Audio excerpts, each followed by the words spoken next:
ya. Ini adalah minggu terakhir di bulan Februari. Cepat sekali ya, nggak kerasa kita udah mau masuk bulan Maret nih, bulan yang ketiga. Tema bulan ini adalah bulan keluarga. Karena itu sepanjang hari ini saya menyampaikan tentang nggak jauh-jauh dari keluarga ya. Pagi ini saya bicara tentang wanita yang cakap. Lalu jadi bicara tentang wanitanya dulu nih. Lalu ibadah kedua bicara tentang pria yang bertanggung jawab. Saya bicara segi pria. Lalu ibadah ketiga saya bicara tentang warisan anak cucu. Jadi bicara tentang anak dan bahkan cucu. Lalu terakhir saya bicara tentang mengatasi problema dalam rumah tangga. Karena tidak bisa dipungkiri dalam rumah tangga itu ada problemanya. Loh bagaimana dengan saya? Saya belum berkeluarga, saya masih single ya. Baik single pria maupun single wanita yang masih muda juga belum berkeluarga. Firman ini menjadi bukan awas-awas tapi menjadi bekal untuk kita masuk dalam kehidupan rumah tangga ya. Lebih baik mencegah daripada mengobati. Sepakat dengan saya, katakan amin ya. Firman Tuhan ini ajaib. Di dalam Alkitab ini semuanya ada. Makanya di muka bumi ini sebenarnya gak ada rahasia. Semuanya udah disingkap sama Tuhan di dalam Alkitab ini. Dan Alkitab ini luar biasa. Menjadi seorang istri, menjadi seorang suami, menjadi seorang ayah, seorang mama ya, papa, mama. Itu kan kita gak pernah sekolah kan ya, Bapak Ibu Saudara ya. Kalau menjadi dokter kita bisa kuliah dokter, habis SMA kita bisa ambil jurusan kedokteran ya. Lalu kalau mau menjadi spesialis tambah lagi kuliahnya sehingga kita bisa menjadi spesialis. Kalau di dalam hidup ini untuk sebuah title gitu ya, kita bisa sekolah. Tapi menjadi seorang istri, menjadi seorang suami, menjadi papa, menjadi mama, kita ini tidak pernah ada sekolahnya. Sekolahnya jelas melalui sekolah kehidupan, yaitu bagaimana kita melihat orang tua kita. Bagaimana kita melihat mama kita, papa kita gitu ya. Bagaimana ketika papa mama kita ini mereka menjadi istri, mereka menjadi suami. Dan bagaimana mereka menjadi papa dan mama. Jadi sekolah kehidupan yang membuat hari ini kita bisa terbentuk gitu.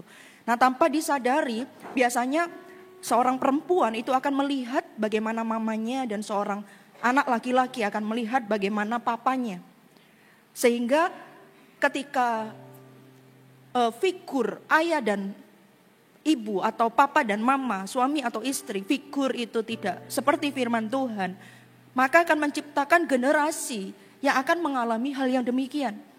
Karena mereka tidak pernah sekolah untuk menjadi seorang suami atau istri, papa, mama, tapi mereka itu melihat sekolah kehidupan.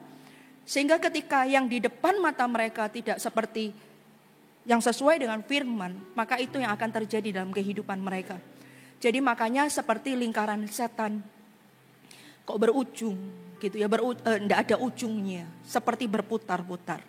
Oleh karena itu sebenarnya jawabannya ada dalam firman Tuhan. Karena itu kalau Anda tidak kemana-mana, sebenarnya khotbah saya ini berseri semuanya. Bagaimana menjadi wanita, bagaimana menjadi pria, lalu bagaimana ketika kita memberikan warisan kita ini kepada anak dan cucu kita. Lalu dan kalau ada masalah dalam rumah tangga, what next gitu loh, apa yang harus kita lakukan. Jadi sebenarnya ini sambung menyambung ya. Jadi kalau tidak kemana-mana Anda bisa ikuti atau Anda bisa ikuti melalui YouTube Bali Nusra Timor Leste ya. Supaya Anda tidak ketinggalan. Nah buka sama-sama saya di dalam Amsal pasal yang ke-31 ayat yang ke-10 sampai ayat yang ke-31. Puji-pujian untuk istri yang cakap. Jadi ini mamanya Lemuel itu berpesan kepada anaknya. Lemuel itu seorang raja gitu ya. Dia itu pesannya banyak. Kalau dibaca perikop atasnya itu amsal-amsal untuk Lemuel dari ibunya. Termasuk mamanya ini berpesan kepada Lemuel, istri yang cakap itu seperti apa. Istri yang cakap siapakah akan mendapatkannya? Ia lebih berharga daripada permata. Hati suaminya percaya kepadanya, suaminya tidak akan kekurangan keuntungan. Ia berbuat baik kepada suaminya dan tidak berbuat jahat sepanjang umurnya. Ia mencari bulu domba dan rami dan senang bekerja dengan tangannya.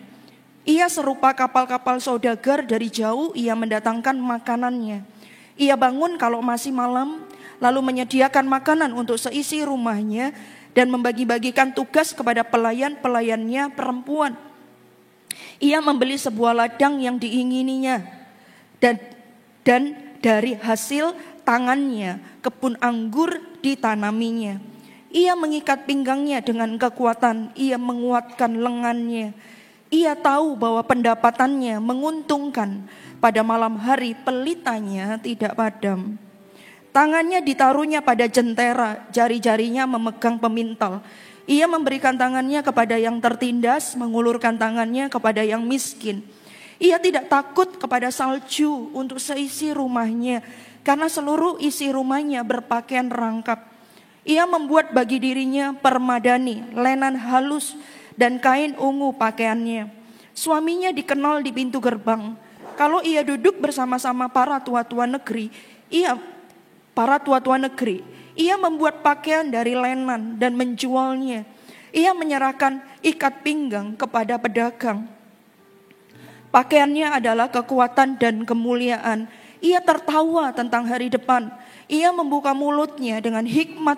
Pengajaran yang lemah lembut ada di lidahnya. Ia mengawasi segala perbuatan rumah tangganya. Makanan kemalasan tidak dimakannya. Anak-anaknya bangun dan menyebutnya berbahagia. Pula suaminya memuji dia. Banyak wanita telah berbuat baik, tetapi kau melebihi mereka semua. Kemolekan adalah bohong dan kecantikan adalah sia-sia. Tetapi istri yang takut akan Tuhan dipuji-puji. Berilah kepadanya bagian dari hasil tangannya. Biarlah perbuatannya memuji dia di pintu-pintu gerbang. Nah saudara, kita akan pelajari ya puji-pujian untuk istri yang cakap, wanita yang cakap. Wanita itu Bapak Ibu Saudara, panggilannya itu adalah menolong suaminya dan anak-anaknya itu untuk melakukan kehendak Bapa. Sebenarnya bukan cuma wanita, setiap kita ini ya. Jadi ketika kita menjadi papa, mama, suami istri dan anak, ketika kita menjadi satu sebuah keluarga, setiap kita ini punya panggilan. Panggilannya itu sederhana. Panggilannya itu adalah membuat orang yang di sebelah kita, yaitu kalau Anda adalah seorang istri, berarti suami dan anak-anakmu itu melakukan kehendak Bapa, dan panggilan Tuhan atas mereka itu menjadi sempurna oleh karena keberadaanmu. Demikian sebaliknya, kalau engkau adalah suami, berarti keberadaanmu itu membuat panggilan Tuhan atas kehidupan istri dan anak-anakmu itu menjadi sempurna oleh karena engkau. Engkau menolong orang yang ada di sampingmu itu untuk mereka bisa melakukan kehendak Bapa. Nah saudara, karena saya tidak ngomong prianya, karena nanti pria adalah di umum yang kedua, saya ngomong tentang wanitanya. Wanita, engkau tuh dipanggil, engkau punya panggilan untuk membuat panggilan Tuhan ya atas suami dan anak-anakmu itu terjadi atas mereka. Terjadi. Coba Anda bayangkan, Yusuf dan Maria. Yusuf dan Maria dititipin yang namanya Yesus. Melalui kehidupan Yusuf dan Maria, Yesus ini bertumbuh, saudara. Sehingga apa? Sehingga kehendak Bapa melalui Yesus itu terjadi melalui kehidupan Yusuf dan Maria. Nah saudara, sama. Kita dalam keluarga seperti itu. Keberadaan kita itu harus membuat panggilan Tuhan atas suami dan anak-anak kita itu terjadi dengan sempurna. Oleh karena itu kita gak boleh menjadi batu sandungan buat mereka. Karena itu kita belajar ya, apa wanita yang cakap itu apa? Yang pertama saudara, wanita yang cakap ayat 10, istri yang cakap siapakah akan mendapatkannya? Ia lebih berharga daripada permata. Yang pertama saudara, wanita yang cakap itu adalah wanita, istri yang cakap menjadi kebanggaan bagi suaminya dan keluarganya. Wanita yang cakap itu adalah wanita atau istri yang menjadi kebanggaan bagi suaminya dan keluarganya. Kok bisa jadi bangga gitu ya? Bangga. Seorang bisa dikatakan bangga ketika orang itu punya value. Bangga, dia bangga menjadi seorang juara. Dia bangga dia memenangkan pertandingan ini. Tidak ada orang bangga karena melakukan kesalahan, itu nggak ada. Tapi orang itu bangga karena ada value, ada nilai dalam dirinya. Bangga karena menang juara lari. Bangga karena anaknya menang basket. Bangga itu karena melakukan sesuatu yang membanggakan. Nah saudara, istri yang cakap itu adalah kebanggaan suaminya. Dengan kata lain, istri ini mempunyai value. Wanita ini mempunyai nilai. Dan nilainya itu seharga permata, saudara. Seharga permata. Sehingga ketika seorang wanita ini punya nilai seharga permata, maka orang-orang yang ada di sebelahnya, suaminya dan anak-anaknya itu akan bangga memiliki dia sebagai mama dan sebagai istrinya. Istri yang cakap, siapakah yang mendapatkannya? Ia lebih berharga daripada permata. Nilainya itu adalah seharga permata itu. Permata itu nilainya mahal, Bapak Ibu Saudara.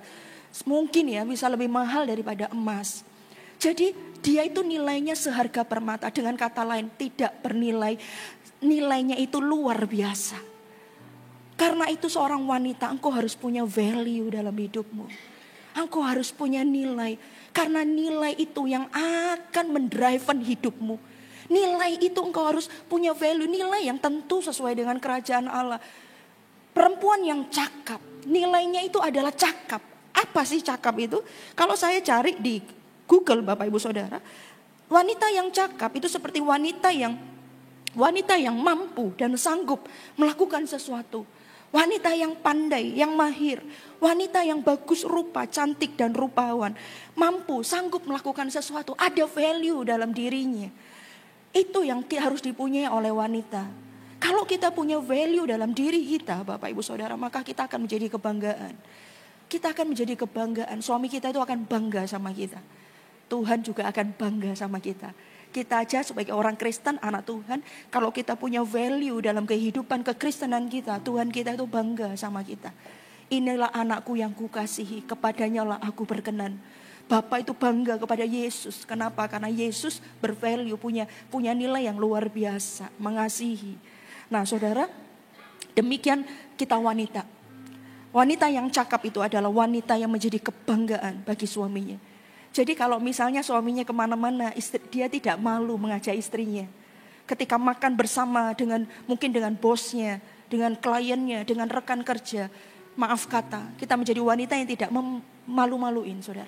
Mungkin kita rupawan, kita cakap, tapi hati kita yang gak cakap. Sehingga perkataan kita membuat tidak menjadi sebuah kebanggaan orang yang ada di sebelahnya, saudara. Perkataan kita, apa yang muncul dari perkataanmu itu kan muncul dari hatimu, saudara ya. Seperti itu ya. Jadi yang pertama menjadi kebanggaan bagi suami dan keluarganya. Lalu yang kedua, saudara ya. Yang kedua, wanita yang cakap itu apa? Wanita yang cakap, coba kita lihat di ayat yang ke-12, ia berbuat baik kepada suaminya dan tidak berbuat jahat sepanjang umurnya. Poin yang kedua, wanita yang cakap itu adalah keberadaan perempuan ini, wanita ini menjadi berkat bagi suaminya dan keluarganya. Dikatakan ia berbuat baik kepada suaminya dan tidak berbuat jahat sepanjang umurnya. Jadi keberadaannya itu menjadi berkat, saudara. Menjadi berkat. Ada berapa ketika keberadaan wanita ini di sebelah suaminya, di dalam keluarganya, itu menjadi berkat. Coba kita lihat dulu ya, Kejadian 2 ayat 18. Tuhan Allah berfirman, tidak baik kalau manusia itu seorang diri saja. Aku akan menjadikan penolong baginya yang sepadan dengan dia. Dia menjadi seorang penolong. Kita sering dengar ya juk ini. Bukan perongrong katanya. Tapi seorang penolong gitu ya. Menjadi berkat buat suaminya. Jadi poin yang kedua, seorang wanita yang cakap itu keberadaannya menjadi berkat bagi suaminya gitu. Dan menjadi berkat buat keluarganya. Punya hati yang melayani, saudara. Melayani, bukan untuk dirinya tapi untuk orang lain. Orang melayani itu selalu untuk orang lain, bukan untuk dirinya. Ketika dia melayani orang lain kan selalu ada yang dikorbankan. Apa? Mungkin waktunya, mungkin tenaganya gitu ya, mungkin fisiknya. Tapi dia melakukan itu karena dia tahu panggilannya, bahwa dia adalah seorang penolong. Berarti ada yang ditolong. Siapa? Yaitu seorang pria dan keluarganya. Ketika seorang wanita tahu panggilan ini, maka saudara, ketika dia melayani suaminya dan melayani anak-anaknya, memang ya pekerjaan rumah tangga itu pekerjaan yang tidak pernah ada ujungnya, Bapak Ibu Saudara, percayalah. Dibersihin yang di sebelah sini, sebelah sana bisa kotor. Bersih sebelah sana, yang sini bisa kotor. Enggak selesai-selesai. Apalagi punya anak kecil. Gitu ya, badannya ini capek. Capeknya itu bukan cuma badan, bisa hatinya juga ikut capek gitu ya. Memang pekerjaan rumah tangga itu enggak ada habis-habisnya. Tapi nanti ya poinnya ini banyak banget, ada 7. Makanya pelan-pelan nanti kita akan lihat ininya benang merahnya gitu ya. Tapi itu panggilan kita. Kita dipanggil untuk menjadi berkat. Keberadaan kita ini menjadi berkat buat suami kita. Kita tolong suami kita. Ini bukan berarti gini, berarti kalau gitu pria adalah makhluk yang lemah, wanita lebih luar biasa. Enggak juga. Ya, enggak juga. Nanti kita akan sama-sama pelajari. Tetapi keberadaan wanita ini menjadi berkat buat suami dan keluarganya. Tidak baik kalau manusia itu seorang diri saja, aku akan menjadikan penolong baginya. Yang ngomong begini adalah Tuhan. Tidak baik ini cuman sendirian. Aku akan menjadikan Tuhan. Berarti Tuhan itu sudah memerintahkan kita, memberi kita mandat, aku akan menjadikan penolong bagi dia. Penolong bagi dia, itu Tuhan sendiri.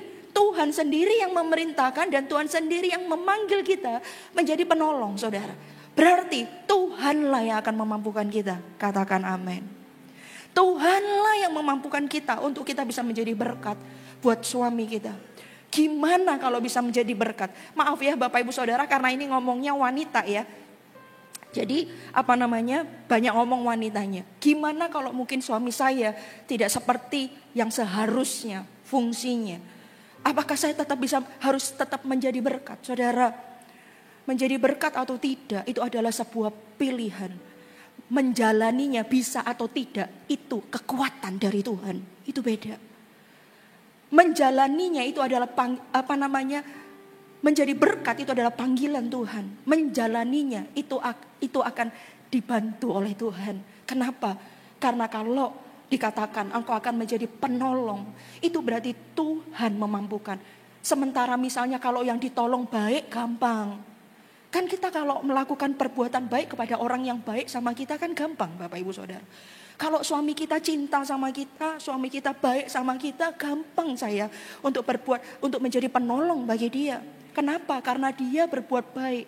Tapi saudara, Alkitab ini dikatakan tidak baik seorang seorang diri, aku akan memberikan kepadanya menjadikan penolong. Aku akan menjadikan penolong baginya. Tuhan yang memanggil kita, saudara, maka Tuhanlah yang akan memampukan kita untuk menjadi berkat di tengah-tengah kesulitan yang terjadi dalam rumah tanggamu. Tuhan akan memampukanmu. Karena memang kau dipanggil menjadi penolong. Gimana kalau yang ditolong ini tidak baik? Yang ditolong mungkin jahat. Bukankah saudara manusia ya? Kalau orang jahat akan dibalas dengan jahat. Kalau dia baik baru aku berbuat baik. Hanya orang yang mencintai Tuhan yang bisa berbuat baik kepada orang yang jahat kepadanya. Berilah pipi kirimu ketika engkau ditampar pipi kiri, berikan pipi kananmu. Ketika orang minta kamu itu baju, berikan dia itu jubah. Dikasih 2 kali lipat. Itu udah gampang. Tapi Tuhan yang akan menolongmu. Menjadi berkat itu adalah panggilan kita. Menjalankannya itu ada kemampuan dari Allah. Kalau suamimu baik, puji Tuhan. Puji Tuhan. Tapi kalau misalnya tidak baik, bagaimana? Tetap lakukan bagianmu. Kau tidak perlu menuntut orang lain. Lakukan bagianmu karena memang engkau dipanggil demikian.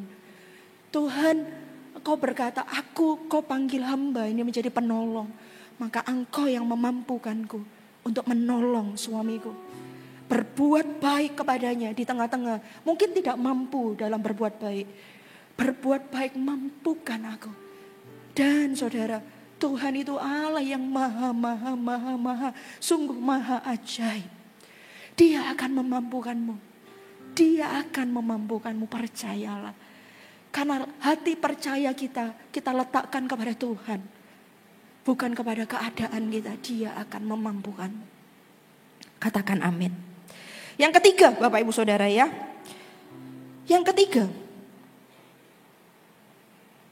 Wanita yang cakap itu adalah ayat 13, ia mencari bulu domba dan rami dan senang bekerja dengan tangannya. Ayat 14, ia serupa kapal-kapal saudagar, dari jauh ia mendatangkan makanannya. Ia bangun kalau masih malam, lalu menyediakan makanan untuk seisi rumahnya dan membagi-bagikan tugas kepada pelayan-pelayannya perempuan. Nah saudara, wanita yang cakap yang ketiga itu adalah wanita yang rajin. Bukan wanita yang malas. Duduk sebentar lagi, melipat tangan sebentar lagi, maka datanglah kemiskinan. Wanita yang cakap itu adalah wanita yang rajin. Wanita yang rajin kalau kita baca saudara, dia menyediakan makanan, itu memang tanggung jawab kita ya perempuan. Lalu kita membagi-bagikan tugas kepada pelayan-pelayan perempuan, itu firman Tuhan. Berarti kira-kira gini, urusan rumah itu adalah urusan perempuan. Tapi zaman sekarang sudah bisa bagi tugas ya. Ada orang bilang gini, kalau paling enak cari pasangan itu yang lulusan luar negeri katanya. Kenapa? Karena sudah biasa kerja sendiri. Jadi biasa cuci baju sendiri, biasa cuci piring sendiri. Jadi nanti kalau rumah tangga dia pasti akan bantuin ya. Itu katanya anak-anak zaman sekarang ya. Nah, tapi zaman sekarang udah beda. Pria juga bisa membantu pekerjaan rumah tangga. It's okay itu. Tapi intinya begini loh maksudnya. Ini adalah wanita yang rajin, tidak malas. Rajin. Kita wanita jangan jangan cuma diem saja, tetapi melakukan sesuatu. Dia menjadi rajin. Nah, saudara coba kita lihat di dalam Kejadian 2 ayat 23. Lalu berkatalah manusia itu, inilah dia, tulang dari tulangku dan daging dari dagingku. Ia akan dinamai perempuan, sebab ia diambil dari laki-laki. Sekalipun wanita bekerja, Bapak Ibu Saudara, ini kan rajin itu bisa ibu rumah tangga yang rajin, tapi bisa juga wanita yang bekerja. It's okay zaman sekarang. Kalau sumber satu nggak cukup, maka sumber yang lain muncul, yaitu lewat wanita yang bekerja. It's okay, nggak apa-apa. Dia rajin. Nah saudara, kenapa ayat ini saya sampaikan kepada Anda? Karena ini jebakan wanita, hati-hati. Ketika engkau sudah mulai rajin dan penghasilanmu jauh lebih besar daripada suamimu, kebanyakan ini akan menjadi masalah rumah tangga yang baru. Kenapa? Karena wanita merasa menjadi super. No, wanita harus rajin, wanita tidak boleh malas. Wanita bekerja is okay, tapi kita harus tetap tahu posisi kita, itu penting. Kenapa saya katakan Kejadian 2 ayat 23 dikatakan, inilah dia, tulang dari tulangku, daging dari dagingku, ia akan dinamai perempuan, sebab ia diambil dari laki-laki. Kita bukan diciptakan dari debu dan tanah, kita diciptakan dari laki-laki. Dengan kata lain, sehebat-hebatnya perempuan, saya mau beritahu, hai para wanita, engkau memerlukan laki-laki. Jadi kalau kita rajin, kita produktif, lalu kita menghasilkan sesuatu, dan penghasilan kita mungkin jauh lebih besar daripada suami kita harus tetap tahu posisi kita. Karena tidak sedikit memang masalah rumah tangga ada di area ini. Tapi poin yang pertama, tahu posisi dulu. Kita ini bukan dari debu tanah, tapi kita ini adalah dari tulang rusuk pria. Lalu bukan itu di perjanjian lama. Di perjanjian baru itu diperbaharui lebih sempurna lagi. Firman Tuhan katakan begini di Efesus 5 ayat 22. Hai istri, tunduklah kepada suamimu seperti kepada Tuhan. Tunduklah kepada suamimu seperti kepada Tuhan. Saudara, poin ini bagus banget. Tunduklah kepada suamimu. Kata seperti kepada Tuhan itu bagus sekali. Kenapa? Karena kalau kita tidak ada kata seperti untuk Tuhan, kebanyakan para wanita bisa jatuh di area ini. Bisa tidak tunduk. Lihat saudara, Tuhan menciptakan wanita sebagai penolong. Lalu di perjanjian lama, wanita itu bukan dari debu tanah, tapi dari tulang rusuk. Jadi dengan kata lain, wanita ini perlu seorang pria dalam kehidupannya. Sehebat-hebat kita, jangan lupa, kita ini dari tulang rusuk. Makanya ada banyak orang yang kalau dia itu suami yang tahu Alkitab segala macam, kalau bertengkar dia akan keluarkan ayat ini. Kamu enggak tahu ya bahwa kamu itu dari tulang rusukku gitu ya. Enggak selesai-selesai kalau gitu ya. Nanti Anda harus ikuti Building Strong Marriage.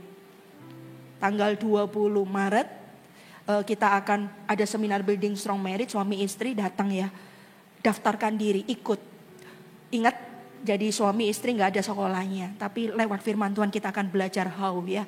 Karena suami istri pernikahan itu perlu dibangun, nggak bisa diciptakan tiba-tiba instan jadi bahagia, nggak bisa. Sama-sama membangunnya. Dan kata belajar nggak akan pernah selesai. Belajar itu sampai seumur hidup kita akan terus belajar. Jadi Building Strong Marriage bukan untuk pernikahan yang gagal, bukan, atau bermasalah, bukan, tapi untuk setiap kita yang sudah menikah. Nah, sampai mana tadi Bapak Ibu Saudara ya? Nah, setelah itu diperbarui di perjanjian baru dikatakan, hai istri tunduklah kepada suamimu. Nah itu loh saudara, tunduk kepada suamimu seperti kepada Tuhan. Jadi rajinlah wanita, lalu ketika engkau diberkati, tanganmu diberkati Tuhan, mungkin lebih daripada suamimu, engkau harus tetap tahu posisimu. Bahwa engkau tidak boleh melebihi. Tunduklah kepada suamimu seperti kepada Tuhan. Ada yang berani sama Tuhan di tempat ini? Enggak ada. Kita semua takut akan Tuhan. Seperti kepada Tuhan. Itu dengan kata lain begini. Ya, tunduklah. Enggak ada yang berani sama Tuhan. Itu yang pertama. Yang kedua, seperti kepada Tuhan itu begini. Kalau seandainya suami Anda ini mungkin tidak baik, suami Anda ini jahatlah kira-kira seperti itu. Anda lakukan untuk Tuhan. Jadi Anda melakukannya bukan untuk suamimu, tapi engkau melakukannya untuk di atas suamimu, yaitu untuk Tuhan. Kalau engkau melakukan untuk suamimu, kau tidak mampu, di atas suamimu ada Tuhan. Kau lakukanlah itu untuk Tuhan. That's the point. Makanya ayat ini bagus banget. Tunduklah kepada suamimu seperti kepada Tuhan. Jadi kalau Anda tidak mampu, jangan lihat memang yang di depanmu adalah suamimu. Tapi percayalah di atas suamimu ada Tuhan. Dan suamimu itu ada di bawah kendali Tuhan. Kita Yesus Kristus katakan amin. Karena itu firman-Nya itu luar biasa. Seperti kepada Tuhan.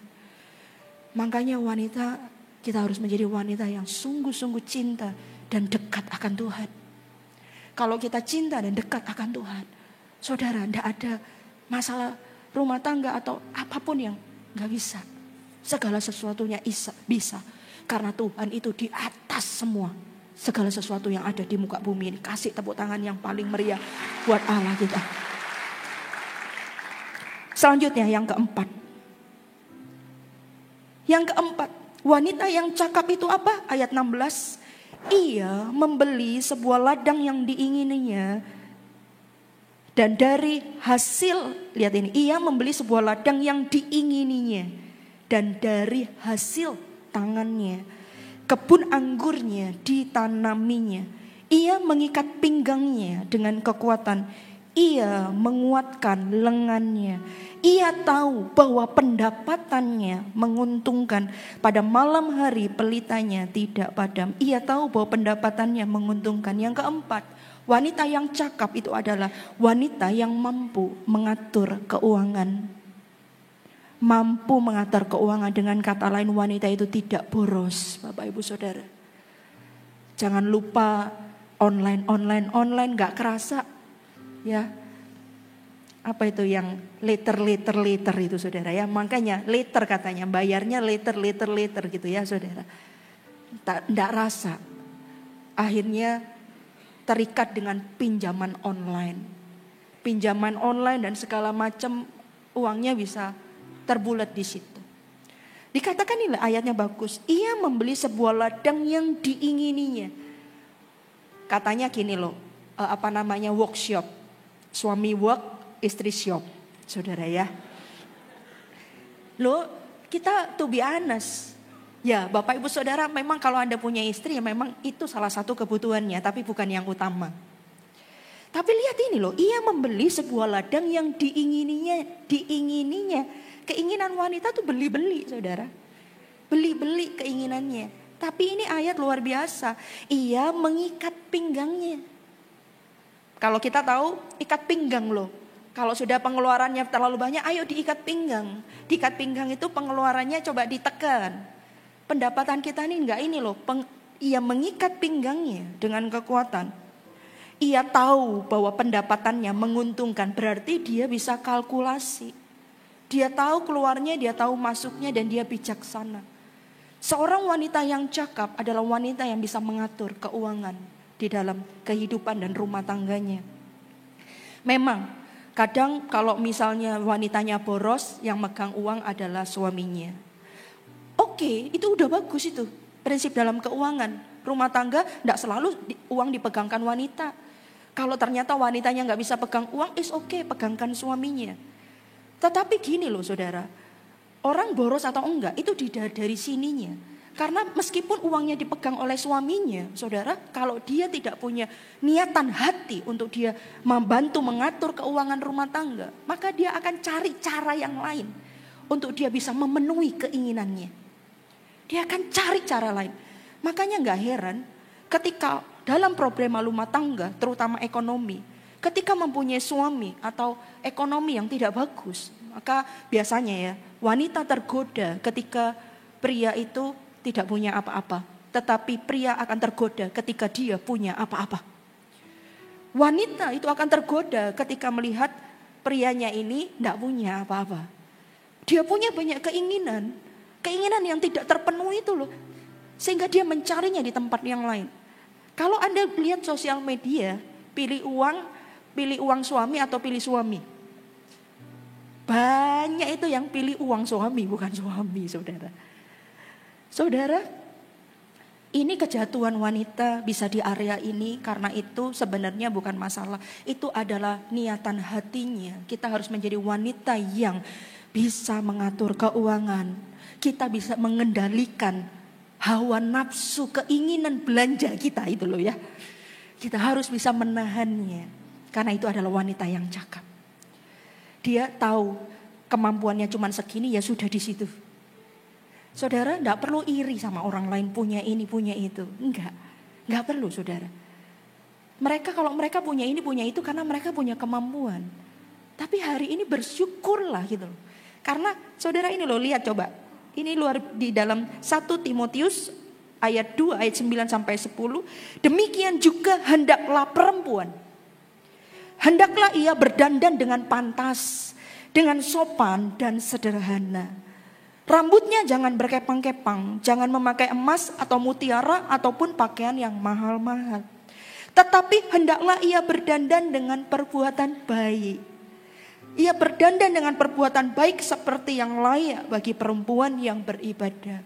Saudara, wanita ini kecantikan yang paling di dalam ini jauh lebih bagus daripada kecantikan yang di luar sini.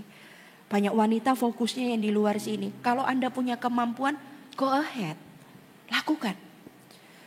Tapi kalau kita tahu kemampuan kita, kalau kita kemampuan di sana, fokus utamanya bukan yang di luar, tapi yang di dalam. Katakan amin. Selanjutnya, katakan amin ibu-ibu. Kalau bapak-bapak memang ini jangan diinjak loh ya istrinya. Jangan ya. Oke, yang keenam. Saya tinggal 2 poin lagi. Yang keenam, ayat 20.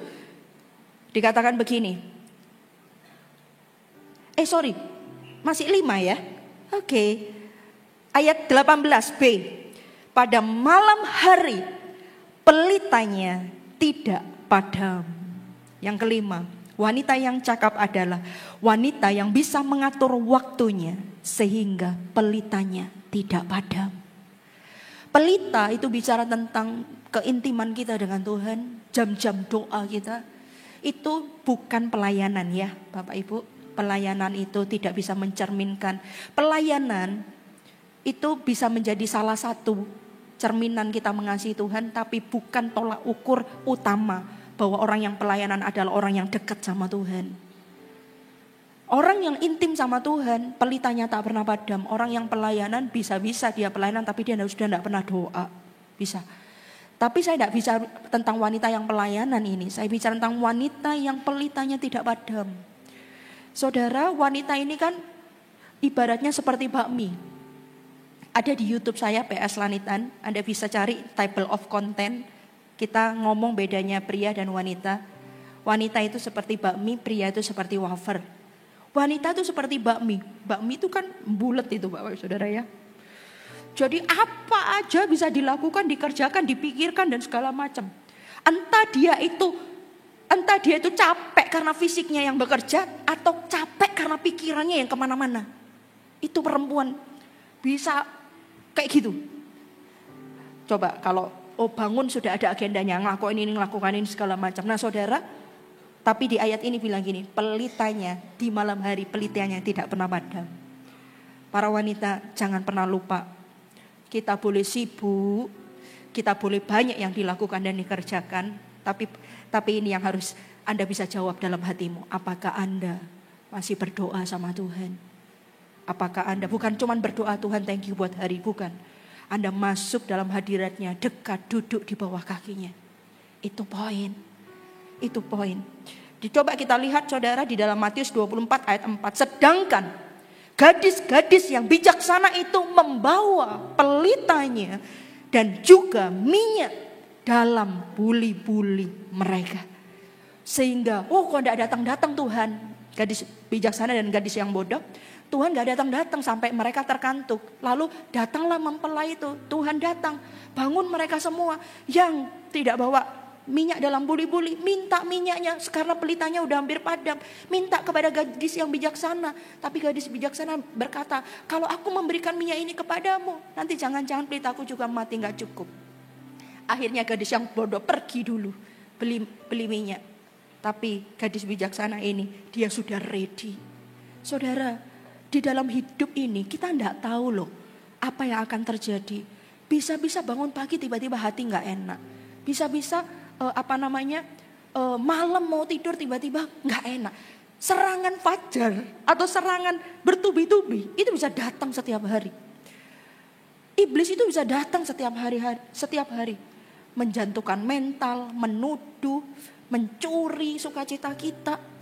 Lalu apalagi? Mematahkan semangat kita. Bisa everyday. Apa kubu pertahanan kita? Doa kita ini. Ketika pelita kita menyala, inilah kubu pertahanan kita. Inilah kekuatan kita. Saudara, saya diceritain suatu ketika pagi bangun nangis. Waktu dalam doanya seorang ibu ini. Nangis tapi gak ngerti nangis apa. Tapi dalam saat itu nangis demikian rupa. Besoknya ternyata anak satunya jatuh. Kepalanya benjol, sudah worry. Berikutnya anaknya di sekolahnya gitu ya, sampai telinganya berdarah gitu ya. Tapi semuanya diluputkan, kepala anaknya nggak apa-apa, telinga anaknya juga nggak apa-apa, semua oke.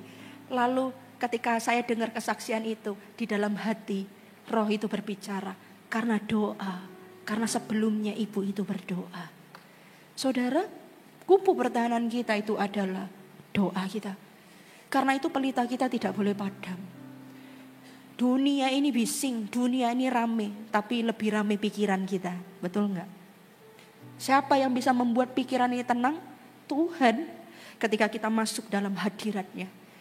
Yang terutama di dalam hidup ini, meninggikan nama Yesus.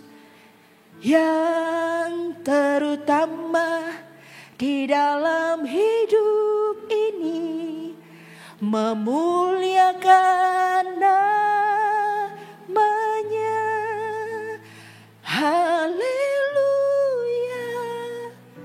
haleluya. Saya mau cinta Yesus. Pagi-pagi ambil gitar, masuk dalam hadirat Tuhan. Haleluya, haleluya. Saya mau cinta Yesus. Haleluya.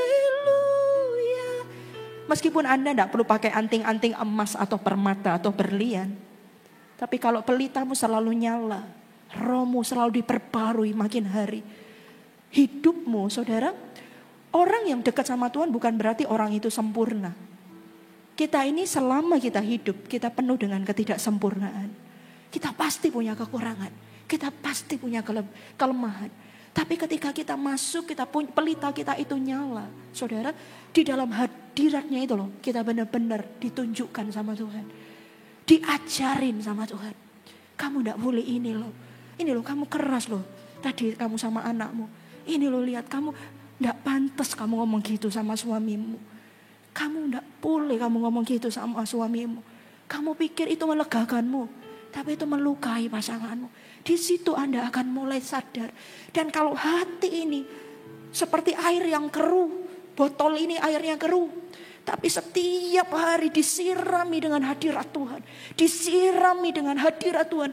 Air yang keruh ini akan keluar semua. Keluar semua, keluar semua. Sampai dia menjadi baru. Tidak perlu perhiasan mahal. Hatimu baru. Kau akan cantik, saudara. Engkau akan cantik. Engkau akan rupawan. Engkau akan bagus menurut pemandangan Tuhan dan pemandangan manusia.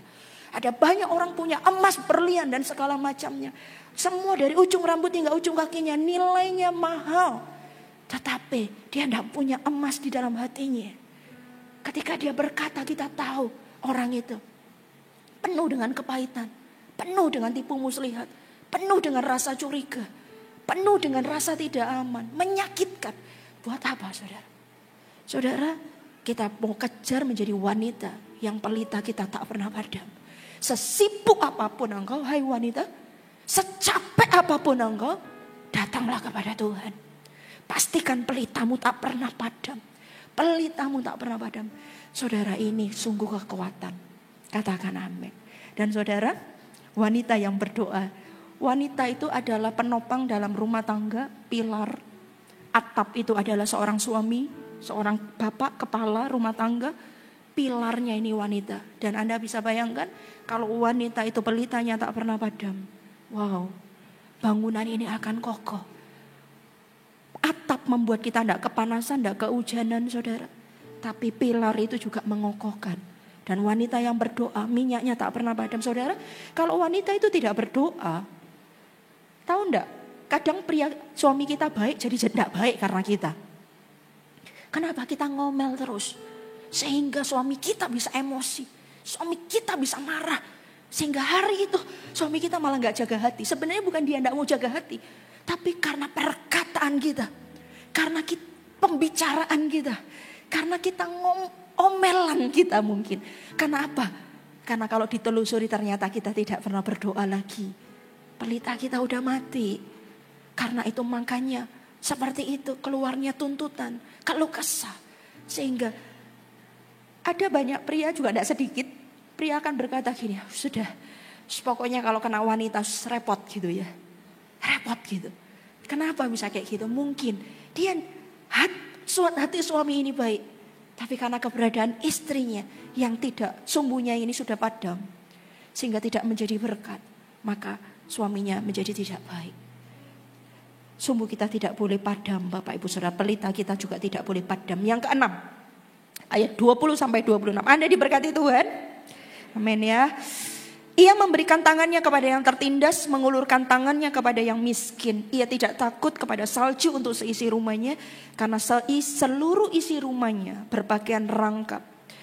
Ia membuat bagi dirinya permadani, lenan halus dan kain mana saudara ya? Ungu pakaiannya. Ayat 26 lompat aja. Ia membuka mulutnya dengan hikmat, pengajarannya yang lemah lembut ada di lidahnya. Yang keenam, wanita yang cakap adalah wanita yang memiliki roh yang lemah lembut dan penuh kasih, saudara. Amsal 21 ayat 9, lebih baik tinggal pada sudut soto rumah daripada diam serumah dengan perempuan yang suka bertengkar. Rohnya lemah lembut dan penuh kasih. Lebih baik tinggal pada soto rumah. Ini suami-suami itu, aduh lebih baik aku tinggal di soto rumah. Soto rumah itu apa ya, mungkin pokoknya sembunyi lah ya, gitu ya. Daripada diam serumah dengan perempuan yang suka bertengkar. Jadi ibu-ibu jangan suka bertengkar. Ya, harus punya roh yang lemah lembut. Jangan geram hatimu. Hatimu jangan geram. Hatimu jangan goyah. Saudara, orang bisa goyah kenapa? Karena gak ada pegangan. Ya kan? Coba, ini kan segini ya. Saya takut apalagi pakai hak begini, saudara. Saya takut jalan, bukan takut gimana ya. Apalagi haknya tinggi gini, karena saya gak ada pegangan kan. Lalu jalan di sini. Gitu ya. Goyah. Kenapa? Kalau dipaksa suruh jalan bisa. Tapi kakinya bisa goyang-goyang. Karena apa? Gak ada pegangan. Kalau masih ada pegangan masih gampang. Sekalipun saya akan jalan pelan-pelan, saya akan sambil pegangan. Saya tidak akan goyang. Orang bisa goyang hatinya karena gak ada pegangan. Makanya kalau kita ada Tuhan dalam hidup kita, pegangan kita adalah Tuhan. Hati kita tidak akan goyang. Katakan amin. Yang ketujuh, yang terakhir, waktu saya sudah habis, Bapak Ibu Saudara, ayat 29. Banyak wanita telah berbuat baik, tetapi kau melebihi mereka semua. Wow. Ternyata wanita yang cakap lebih daripada wanita yang baik. Saya, saudara, poin-poin ini juga menjadi doa saya secara pribadi. Tuhan, aku mau menjadi wanita yang cakap. Karena wanita yang cakap itu lebih daripada wanita yang baik. Kemolekan adalah bohong dan kecantikan adalah sia-sia. Tetapi istri yang takut akan Tuhan dipuji-puji.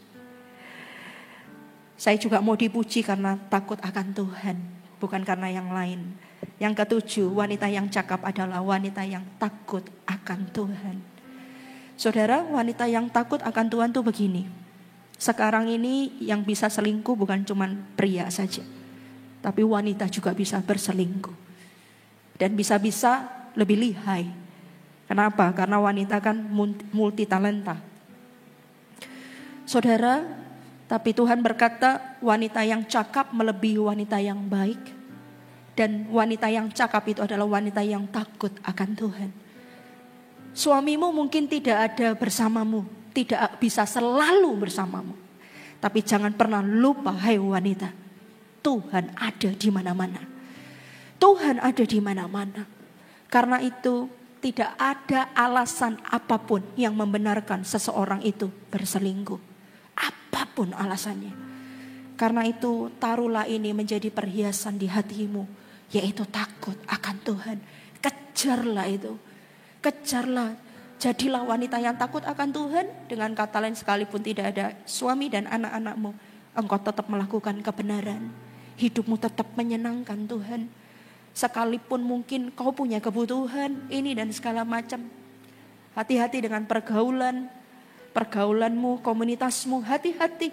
Mereka membicarakan ini dan itu dan segala macam. Jangan, engkau harus tahu di mana posisimu. Takut akan Tuhan lebih utama. Takut akan Tuhan lebih utama daripada segalanya. Dan berkat orang yang takut akan Tuhan, Anda bisa baca, buka. Apa berkat orang yang takut akan Tuhan? Banyak, saudara. Banyak. Ingat, apa yang kau tabur engkau akan menuainya. Kalau engkau melakukan, ingat engkau punya anak. Ingat engkau punya anak laki, punya anak laki, punya anak perempuan. Apapun lah jadikan alasan untuk engkau takut akan Tuhan. Apapun tidak boleh menjadi alasan untuk kita selingkuh. Apapun bisa dijadikan alasan untuk kita takut akan Tuhan. Katakan amin. Kasih tepuk tangan yang paling meriah buat Allah kita. Mari saya undang semua bangkit berdiri. Haleluya.